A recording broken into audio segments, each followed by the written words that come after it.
Selanjutnya, saya yang namanya Nino akan menjelaskan tentang jalannya perlawanan Sultan Agung Tirtayasa.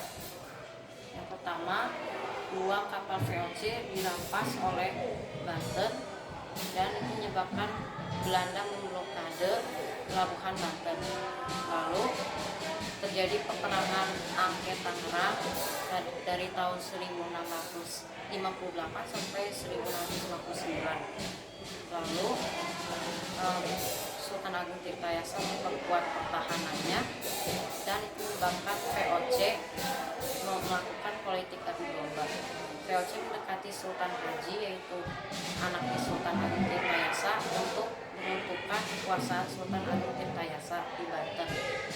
Lalu akhirnya Sultan Agung Tirtayasa berhasil dipenjara dan ditangkap oleh VOC pada tahun 1683.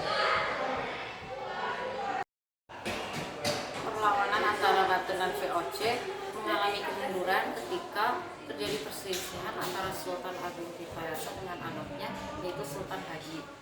VOC pun memanfaatkan perselisihan ini dengan mendekati Sultan Haji dan menawarkannya bantuan militer dan ekonomi untuk mencoba menentukan kekuasaan Sultan Agung Tirtayasa. Sultan Haji pun tergiur oleh penawaran VOC dan melakukan perjanjian rahasia pada tahun 1680. Pada tahun 1681 terjadi perang saudara antara Sultan Agung Tirtayasa dengan anaknya, yaitu Sultan Haji. Perang tersebut berlangsung selama 3 tahun dan menyebabkan banyak korban jiwa dan kerusakan. Akhirnya Sultan Agung Tirtayasa berhasil ditangkap oleh VOC pada tahun 1683 dan ia dikirim ke Batavia sebagai tahanan sebelum ia meninggal pada tahun 1692. Demikianlah presentasi kami tentang perlawanan Sultan Agung Tirtayasa. Terima kasih.